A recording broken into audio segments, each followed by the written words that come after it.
Do Heleno Rodai, Rádio Serviço.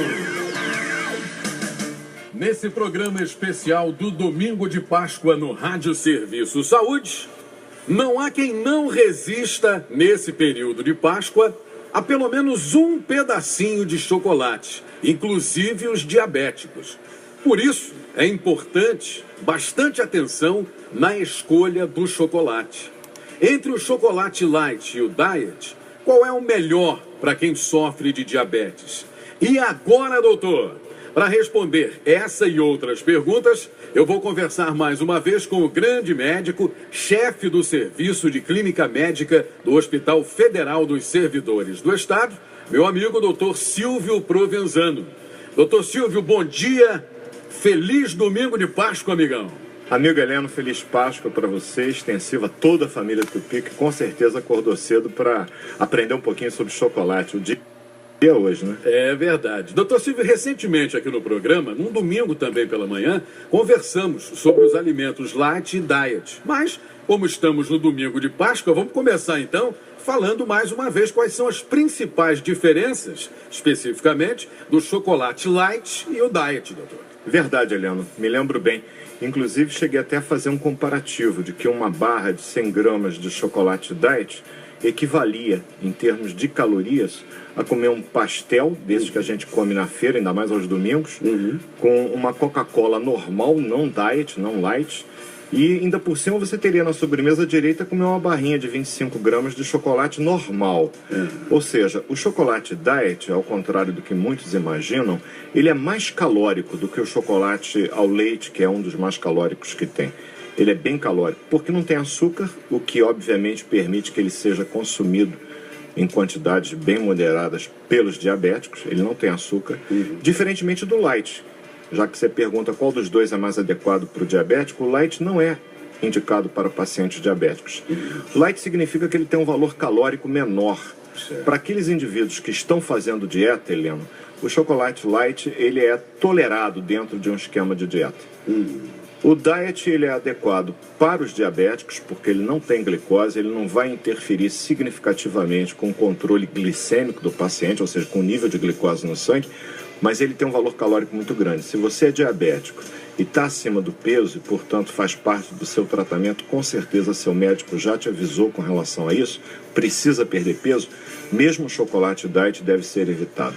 Doutor Silvio Provenzano, tem gente que diz que é chocolatra assumida, né? Que é viciada em chocolate. Isso acontece mesmo, doutor Silvio? Temos razões para saber que isso acontece de verdade. Eu vou te explicar por quê, Heleno. O chocolate é um alimento altamente complexo, tem uma série de substâncias. Dentre essas substâncias, eu posso destacar para você, por exemplo, as metilxantinas, que se ligam a receptores do cérebro, que são chamados receptores opioides. Para você ter ideia, esse tipo de receptor vai se ligar ao tetraidrocannabinol, que é a substância ativa encontrada na maconha. Então, se o indivíduo fica dependente na maconha por conta da ligação de uma substância que existe no fumo da planta marihuana, por se ligar a esse receptor cerebral, no chocolate existe uma substância que vai ocupar o mesmo tipo de receptor no cérebro. Entendi. E por isso é que cria uma dependência. Além disso, se libera algumas substâncias, como a fenilfetilamina, que é uma substância estimulante. Há quem diga, apesar de não ter sido provado, que teria uma ação afrodisíaca. Que está presente no chocolate, mas que tem uma ação estimulante sobre o sistema nervoso. E por ser uma substância do grupo das endorfinas, que é aquele tipo de proteína que a gente produz no cérebro como fazemos muita atividade física, no chocolate eu tenho essa substância que é do grupo das endorfinas e que promove no ser humano uma sensação de bem-estar. Por isso é que as pessoas ficam, de certa forma, mais felizes ao comer um chocolate.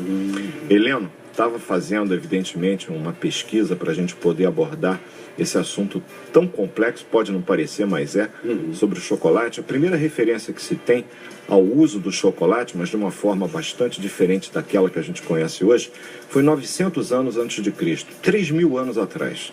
E isso pela população, a civilização asteca no México e dos maias na Guatemala, aquela região da América Central. Eles usavam o chocolate na forma líquida e misturavam com milho e era um alimento amargo. Eles faziam uso em ocasiões muito especiais e eles consideravam aquilo um presente dos deuses, exatamente porque a ingestão daquele líquido amargo, que não tem a sensação doce de prazer que tem hoje, dava a mesma sensação de bem-estar, graças a essa substância. Só a nível de ilustrar, quando os espanhóis descobriram aquela parte das Américas, eles conheceram o cacau e levaram para a Europa. E foi na Europa que um suíço resolveu misturar aquilo e extrair a pasta, manteiga do cacau.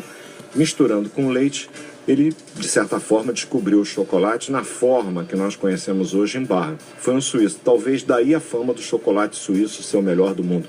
E, na verdade, é uma delícia, se bem que o belga não fica atrás. É verdade. A gente é muito entendido, Heleno, tem que ter muito cuidado com isso. Sem dúvida. Mas o fato é que você tem substâncias presentes no chocolate que podem levar a uma dependência química. Por quê? Porque a ligação da substância com o receptor no cérebro das pessoas leva a pessoa a querer buscar aquele tipo de substância sempre que os receptores ficarem desocupados. Por isso é que a história do chocolatra é verdade, sim. Doutor Silvio, é verdade que a fórmula do chocolate contém antioxidantes que fazem bem para o nosso coração? É verdade, sim, Heleno. Você vê que além de uma indiscutível ação afrodisíaca, de poder gerar essa sensação de prazer devido às substâncias que estimulam o cérebro, eu tenho um efeito antioxidante. Isso é devido aos compostos flavonoides que estão presentes no chocolate. O que esses compostos fazem, Heleno? Eles, em primeiro lugar, estimulam a produção do óxido nítrico, que é um gás produzido dentro da parede das artérias. A presença desse gás provoca uma dilatação das artérias, melhorando e favorecendo o trabalho do coração e reduzindo, inclusive, o nível da pressão arterial. Portanto, é um efeito benéfico sobre o aparelho cardiovascular, em especial sobre o sistema circulatório. Além disso, ele estimula a produção do bom colesterol, chamado HDL colesterol.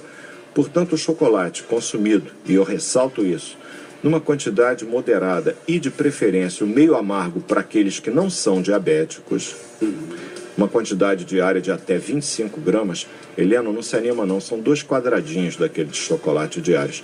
Pode fazer um bem imenso à saúde das pessoas. Doutor Silvio, para encerrar, a pessoa está dentro do peso, não tem nenhum problema de saúde. Qual é o melhor chocolate para que ela possa comer sem culpa e para não prejudicar a sua saúde? Essa é muito boa, né, Heleno? Você vê só que o chocolate ele deriva do cacau.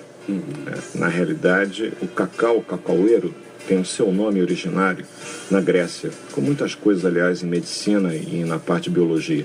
É Atel Broma Cacau, que traduzindo literalmente significa alimento dos deuses. Então os maias e os astecas diziam que era um presente dos deuses, já que ele era utilizado em situações festivas, como hoje estamos todos comemorando a Páscoa. Claro. E alimento dos deuses pelo prazer conferido por esse tipo de substância ao ser humano. E dos chocolates que a gente dispõe? Eu não sou diabético, não tenho um problema grave de saúde, não estou acima do peso, que aliás é um percentual cada vez, infelizmente, menor da população. É verdade. Qual chocolate que eu posso consumir? Bom, o meio amargo é aquele que tem as características mais saudáveis. Ele tem em torno de 70% de cacau na sua fórmula. E o cacau a gente já viu como uma planta extremamente saudável pelos isoflavonoides que ele tem na sua fórmula, pelas substâncias que ele agrega no seu conteúdo. Ele não contém o leite na fórmula e é importante porque o leite retarda a absorção desses isoflavonoides, portanto, todo efeito benéfico à saúde humana que o cacau poderia ter, ele é praticamente antagonizado, anulado pelo leite. Misturar cacau, por exemplo, ao leite tira esse efeito benéfico e ele deve ser ingerido sempre em pequenas quantidades, eu já falei, vou reforçar, em torno de 25 gramas, que é 1 a 2 quadradinhos daquele chocolate meio amargo. Só mais uma coisa, se você está fazendo dieta, para você não ter culpa, veja as calorias que está presente naquele chocolate, naquele bombom que você foi comer, retire de outra refeição, retire um pouco da quantidade de carboidrato de outra forma, do arroz, do pão. Desde que haja um equilíbrio, tudo que é feito com moderação vai fazer bem, vai dar prazer. E na vida, o mais importante, né, Heleno, é sermos felizes. É essa felicidade que eu desejo à família Tupi nesse domingo de Páscoa. Maravilha. Doutor Silvio Provenzano, mais uma vez, muito obrigado pela participação. Bom dia, bom domingo, feliz Páscoa. Fique com Deus e até a próxima, amigão. Até a próxima, Heleno. E olha só, os ovinhos de Páscoa das crianças. Com moderação, hein, criançada? Senão daqui a pouco todo mundo com aquele piripiri não vai ser mole, não. Enche as upas de criança com diarreia porque abusou do ovinho de Páscoa. Mamãe e papai tomar conta é um ovinho de cada vez e controlar a quantidade. É verdade. Um abraço, amigão. Show do Heleno Rodak.